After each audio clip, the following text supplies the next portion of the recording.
Assalamualaikum warahmatullahi wabarakatuh. Oke, di sini saya akan menjelaskan tentang tunarunggu. Tunarunggu itu adalah suatu kondisi atau keadaan dari seseorang yang mengalami kekurangan atau kehilangan indera pendengaran sehingga tidak mampu menangkap rangsangan berupa bunyi, suara, atau rangsangan lain melalui pendengaran.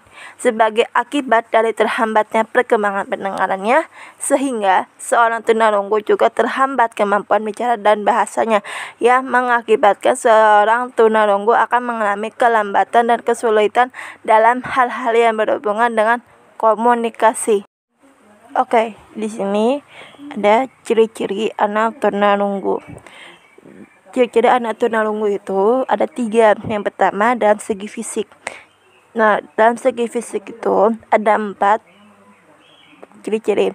Yang pertama, cara belajarnya kaku dan anak membungkuk. Yang kedua, gerakan matanya cepat. Hal ini menunjukkan bahwa ia ingin menangkap keadaan yang ada di sekelilingnya. Yang ketiga, gerakan kaki dan tangannya sangat cepat atau hidal. Hal tersebut tampak dalam mengandalkan komunikasi dengan gerak isyarat. Dan yang keempat, pernafasannya pendek dan agak terganggu. Selanjutnya, yang ke B, ciri-ciri dari segi sosial. Yang pertama itu ada perasaan rendah diri dan merasa diasingkan oleh keluarga atau masyarakat. Yang kedua, perasaan cemburu dan salah sangka diberlakukan tidak adil. Terus yang ke C, yang terakhir, ciri-ciri khas dari segi emosi. Kekurangan bahasa lisan dan tulisan seringkali menyebabkan siswa tunarunggu akan menafsirkan sesuatu negatif atau salah dalam hal pengertiannya. Hal ini disebabkan karena tekanan pada emosinya.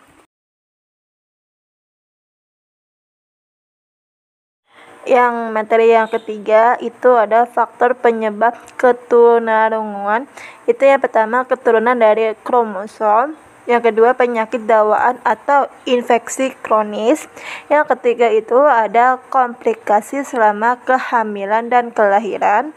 Yang keempat itu ada radang selaput otak atau meningitis. Yang kelima itu ada virus rubella saat ibu hamil. Terus ada luka atau radang, penyakit anak-anak, tulang tenggoroknya itu pecah, terus sama suaranya terlalu keras. Jadi itu yang keturunan itu dari keturunan ibu atau dari ayah punya penyakit ketunarungan, atau yang penyakit bawaan itu dari penyakit dari ibu atau ayah atau keluarga ayah segala macam. Yang materi keempat itu ada intervensi atau cara belajar tunarunggu. Tunarunggu itu cara belajar itu ada 2 macam. Yang pertama itu ada komunikasi dan pendidikan.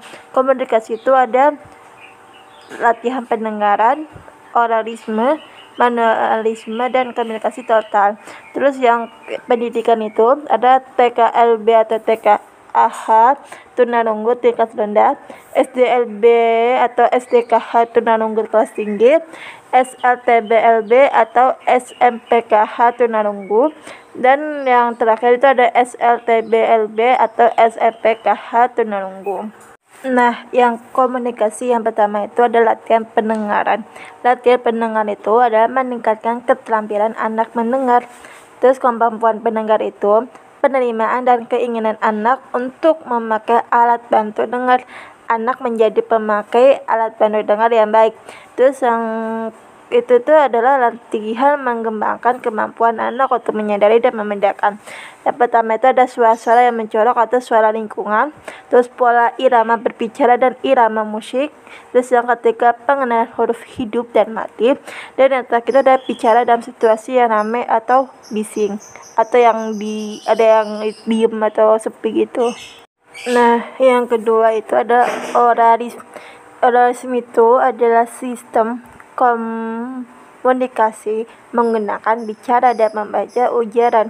Yang itu adalah anak tunarungu mampu mengembangkan keterampilan berbicara dan membaca ujaran yang baik asal diberikan waktu cukup dan latihannya. Terus yang kedua, pengajaran oralisme itu harus disesuaikan dengan minat atau kebutuhan anak. Terus yang ketiga, guru bicara dengan jelas namun artikulasi tetap wajar.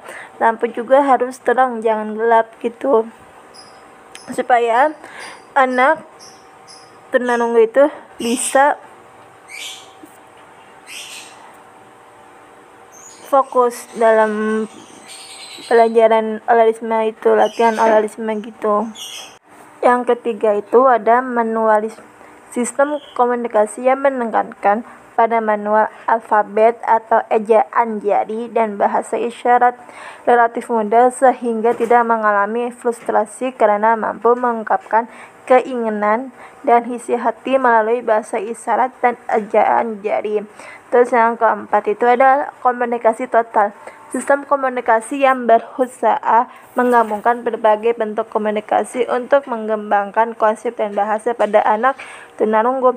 Ada pertama itu ada gerakan-gerakan suara yang diperkeras berbicara, membaca ujaran, ejaan jari, bahasa isyarat, membaca dan menulis. Dan yang kedua itu ada untuk meningkatkan komunikasi dua arah dan mengembangkan potensi anak secara maksimal. Cara belajar menggunakan guru yang datang ke rumah. Sebaiknya itu yang pertama itu support, memahami dan menguatkan siswa yang mempunyai tunarungu ini. Terus yang kedua itu ingat bahwa orang tua menginginkan yang terbaik bagi anak dan keluarganya. Yang ketiga menjadi sumber daya bagi keluarganya. Dan yang keempat harus kenali anaknya terlebih dahulu itu. Bisa nggak sih buat dia balik lagi seperti anak semula yang biasanya aktif atau apa gitu.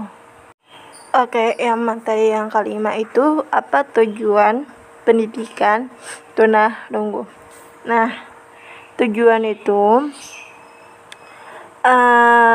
yang dimaksud itu adalah untuk mengetahui perkembangan belajar peserta didik setelah mengikuti pembelajaran dalam kurun waktu tertentu yang kemudian dapat ditampilkan dalam bentuk angka yang dijadikan laporan kepada orang tua. Evaluasi pembelajaran juga digunakan untuk menemukan pembelajaran atau materi yang tepat sesuai dengan kebutuhan anak serta untuk memantau proses kemajuan dan perbaikan hasil peserta didik.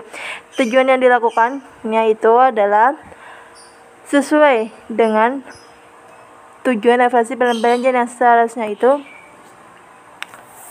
Nah, terus adapun bentuk dan jenis soal yang digunakan itu adalah tes objektif pilihan ganda atau multiple choice test dan isian singkat comprehension test. Namun soal isian singkat yang digunakan untuk anak tunarungu menggunakan pilihan jawaban yang diletakkan di akhir soal. Kemudian materi yang akan dievaluasi adalah materi yang telah dipelajari anak, sedangkan penentuan materi berdasarkan hasil asesmen di awal masuk sekolah. Cara penilaian bagi anak tunarungu itu sama dengan anak normal. Ada ulangan harian, ada ulangan subtema, dan ada ulangan akhir semester, dan ada juga ulangan akhir tahun. Kemudian selain melakukan penilaian terhadap akademik, bagi anak tunarungu juga diadakan penilaian terhadap program khusus yang mereka dipelajari sesuai dengan hambatan dan kebutuhannya pada setiap hari Jumat. Adapun langkah-langkah evaluasi pembelajaran yang dilakukan di sekolah dasar itu yang pertama itu ada evaluasi yang dilakukan setiap 2 bulan sekali di tahun pertama anak bersekolah dengan tujuan untuk penentuan materi pembelajaran atau pretest. Itu yang kedua itu adalah evaluasi harian, dan yang ketiga itu adalah evaluasi akhir semester dan akhir tahun atau post test. Nah, yang terakhir, materi terakhir itu adalah jenis masalah yang dihadapi anak tunarungu. Yang pertama itu adalah masalah kognitif anak tunarungu. Yang kedua masalah emosi anak tunarungu.